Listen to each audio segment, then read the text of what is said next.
Bonjour, je dois poursuivre la lecture de la Bible. Je poursuis donc la lecture de la Bible. Je suis dans le livre de Michée et je vais lire aujourd'hui le chapitre 5, 6 et 7 et passer au livre suivant, le livre de Nahum, et je lirai le chapitre 1er. En tous les cas, Michée, livre de Michée, chapitre 5.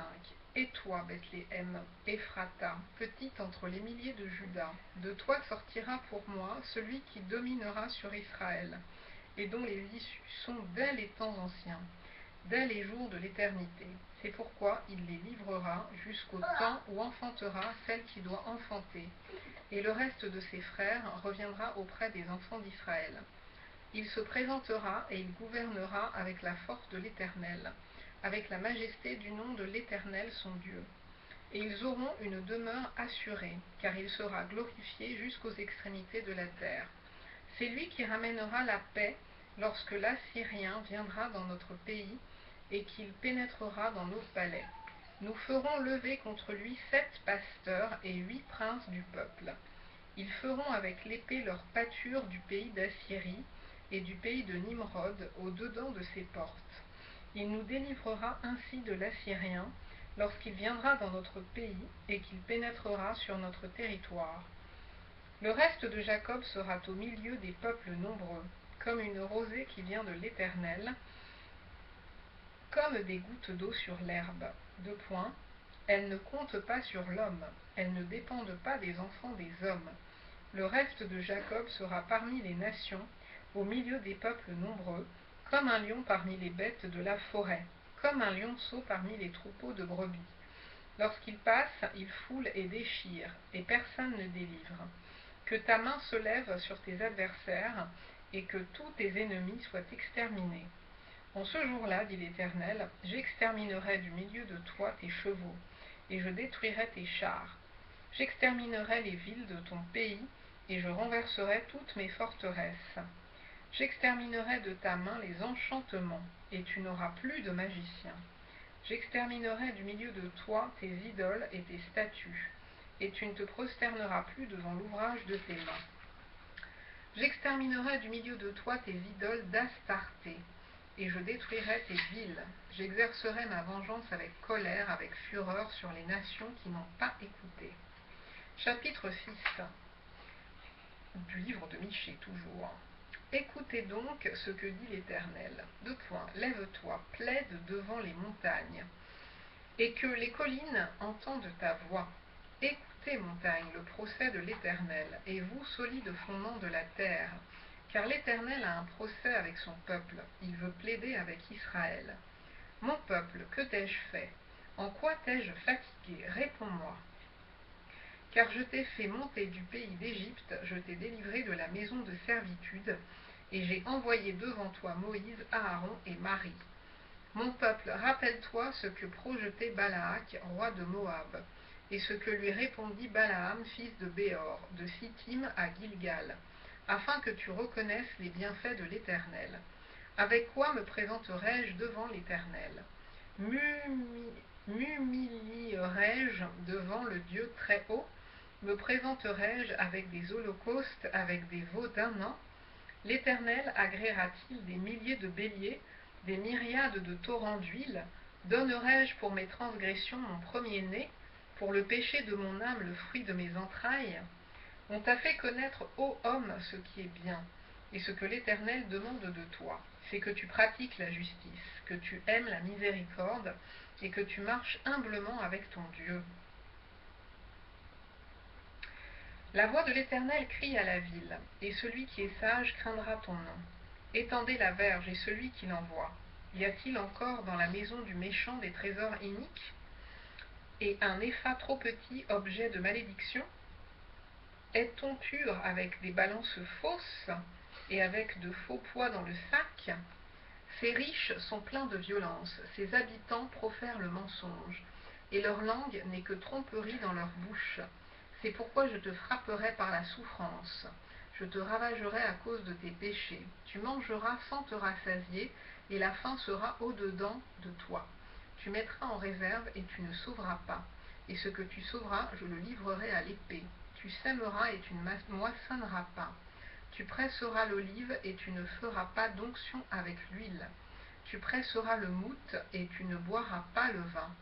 On observe les coutumes d'Omri et toute la manière d'agir de la maison d'Achab, et vous marchez d'après leurs conseils. C'est pourquoi je te livrerai à la destruction. Je ferai de tes habitants un sujet de raillerie. Et vous porterez l'opprobre de mon peuple. Chapitre 7 du livre de Michée. Malheur à moi, car je suis comme à la récolte des fruits, comme au grappillage après la vendange. Il n'y a point de grappe à manger, point de ces primeurs que mon âme désire. L'homme de bien a disparu du pays, et il n'y a plus de juste parmi les hommes. Ils sont tous en embuscade pour verser le sang. Chacun tend un piège à son frère. Leurs mains sont habiles à faire le mal. Le prince a des exigences, le juge réclame un salaire. Le grand manifeste son avidité, et ils font ainsi cause commune. Le meilleur d'entre eux est comme une ronce. Le plus droit pire qu'un buisson d'épines. Le jour annoncé par tes prophètes, ton châtiment... Je reprends. Voilà. Le jour annoncé par tes prophètes, ton châtiment approche. C'est alors qu'ils seront dans la confusion. Ne crois pas à un ami, ne te fie pas à un intime, devant celle qui repose sur ton sein. Garde les portes de ta bouche, car les fils outragent... Non, je reprends. Ne crois pas à un ami, ne te fie pas à un intime, devant celle qui repose sur ton sein. Garde les portes de ta bouche. Car le fils outrage le père, la fille se soulève contre sa mère, la belle-fille contre sa belle-mère. Chacun a pour ennemi les gens de sa maison. Pour moi, je regarderai vers l'Éternel, je mettrai mon espérance dans le Dieu de mon salut. Mon Dieu m'exaucera. Ne te réjouis pas à mon sujet, mon ennemi, car si je suis tombé, je me relèverai. Si je suis assise dans les ténèbres, l'Éternel sera ma lumière. Je supporterai la colère de l'Éternel, puisque j'ai péché contre lui, jusqu'à ce qu'il défende ma cause et me fasse droit. Il me conduira à la lumière, et je contemplerai sa justice. Mon ennemi le verra et sera couverte de honte. Elle qui me disait de point, où est l'Éternel, ton Dieu? Mes yeux se réjouiront à sa vue. Alors elle sera foulée aux pieds comme la boue des rues.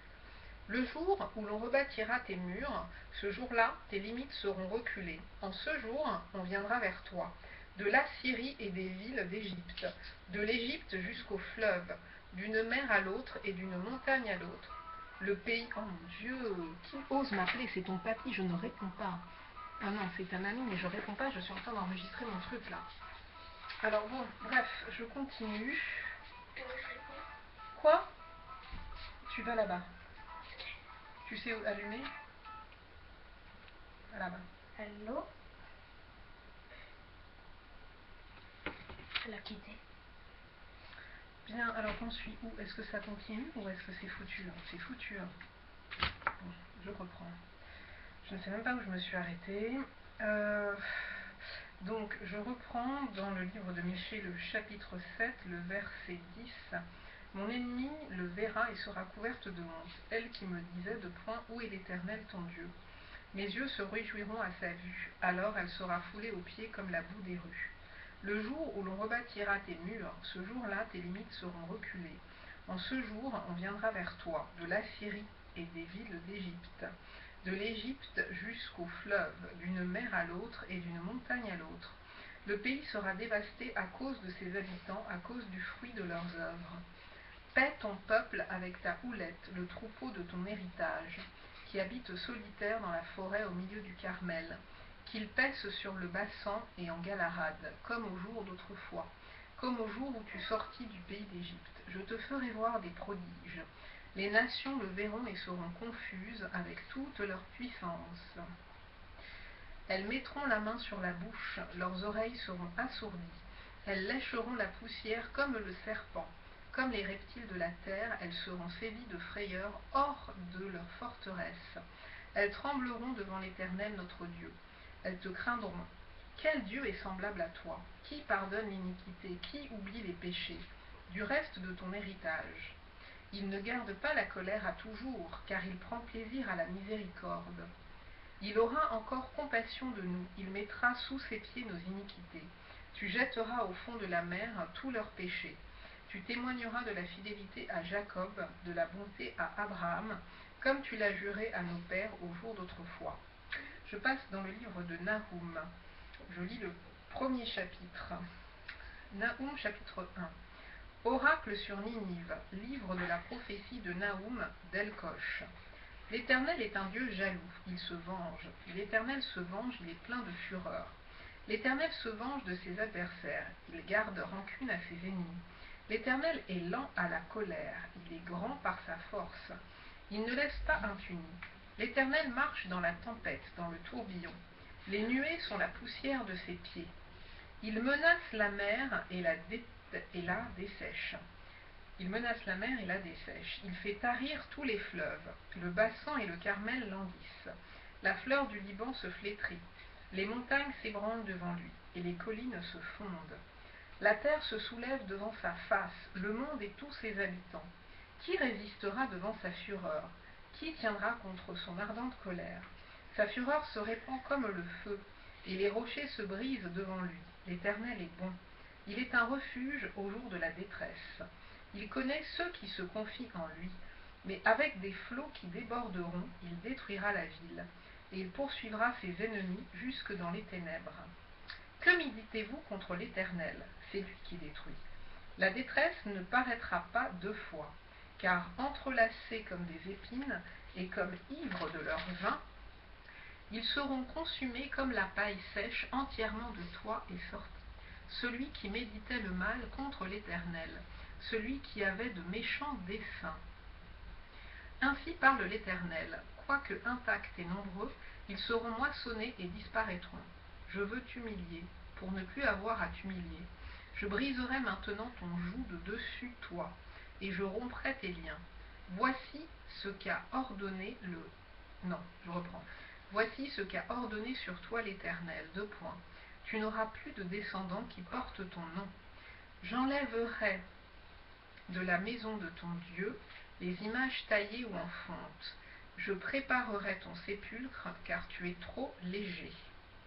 Chapitre 2 du livre de Nahum. Voici sur les montagnes les pieds du messager qui annonce la paix. Célèbre tes fêtes, Juda, accomplis tes vœux, car le méchant ne passera plus au milieu de toi. Il est entièrement exterminé. Le destructeur marche contre toi, garde la forteresse. Veille sur la route, affermis tes reins, raccourcis toute ta force. Non, recueille toute ta force. Car l'Éternel rétablit la gloire de Jacob et la gloire d'Israël. Parce que les pillards les ont pillés et ont détruit leurs ceps. Les boucliers de ces héros sont rouges, les guerriers sont vêtus de pourpre. Avec le fer qui étincelle apparaissent les chars. Au jour qu'il a fixé pour la bataille, et les lances sont agitées. Les chars s'élancent dans la campagne, se précipitent sur les places. À les voir, on dirait des flambeaux. Ils courent comme des éclairs. Il se souvient de ces vaillants hommes, mais ils chancellent dans leur marche. On se hâte vers les murs, et l'on se prépare à la défense. Les portes des fleuves sont ouvertes, et le palais s'écroule. C'en est fait, elle est mise à nu, elle est emmenée. Ses servantes gémissent comme des colombes, et se frappent la poitrine. Ninive était jadis comme un réservoir plein d'eau. Les voilà qui fuient. Arrêtez, arrêtez, mais nul ne se retourne.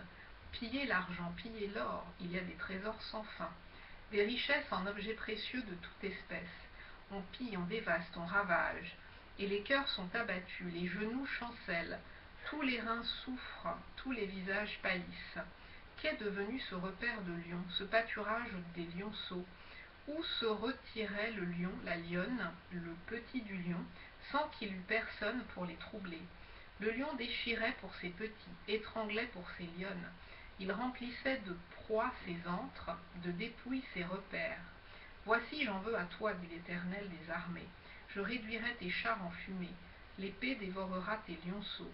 J'arracherai du pays ta proie, et l'on n'entendra plus la voix de tes messagers. Chapitre 3 du livre de Nahum. Malheur à la ville sanguinaire, pleine de mensonges, pleine de violence, et qui ne cesse de se livrer à la rapine. On entend le bruit du fouet, le bruit des roues, le galop des chevaux, le roulement des chars, les cavaliers s'élancent, l'épée étincelle, la lance brille, une multitude de blessés, une foule de cadavres, des morts à l'infini. On tombe sur les morts. C'est à cause des nombreuses prostitutions de la prostituée. Pleine d'attraits, habile enchanteresse, qui vendait les nations pour ses prostitutions, et les peuples par ses enchantements. Voici, j'en veux à toi, dit l'Éternel des armées. Je relèverai tes pans jusque sur ton visage. Je montrerai ta nudité aux nations et ta honte au royaume. Je jetterai sur toi des impuretés, je t'avilerai, et je te donnerai en spectacle. Tous ceux qui te verront fuiront loin de toi, et l'on dira, de point Ninive est détruite. Qui la plaindra? Où te chercherai-je des consolateurs? Es-tu meilleur que Noamon, qui était assise au milieu des fleuves, entourée par les eaux, ayant la mer pour rempart, la mer pour muraille? L'Éthiopie et les Égyptiens innombrables faisaient sa force. Put, P-U-T-H, et les Libyens étaient ses auxiliaires. Et cependant, elle est partie pour l'exil. Elle s'en est allée captive. Ses enfants ont été écrasés au coin de toutes les rues. On a jeté le sort sur ces nobles, et tous ces grands ont été et tous ces grands ont été chargés de chaînes. Toi aussi tu seras enivré, tu te cacheras, toi aussi tu chercheras un refuge contre l'ennemi. Toutes tes forces sont des figuiers avec les primeurs. Quand on les secoue, elles tombent dans la bouche qui veut les manger. Voici ton peuple, ce sont des femmes au milieu de toi. Les portes de ton pays s'ouvrent à tes ennemis, le feu consume tes verrous. Puise de l'eau pour le siège, répare tes forteresses. Entre dans la boue, foule l'argile, rétablis le four à briques. Là le feu te dévorera, l'épée t'exterminera, te dévorera comme des sauterelles. Entasse-toi comme les sauterelles, tes marchands plus nombreux que les étoiles du ciel sont comme la sauterelle qui ouvre les ailes et s'envole. Tes princes sont comme les sauterelles, tes chefs comme une multitude de sauterelles qui se posent sur les haies au temps de la froidure. Le soleil paraît, elles s'envolent, et on ne connaît plus le lieu où elles étaient. Tes pasteurs sommeillent, roi d'Assyrie, tes vaillants hommes reposent. Ton peuple est dispersé sur les montagnes, et nul ne le rassemble. Il n'y a point de remède à ta blessure, ta plaie est mortelle. Tous ceux qui entendront parler de toi battront des mains sur toi, car quel est celui que ta méchanceté n'a pas atteint? Et je m'arrêterai là.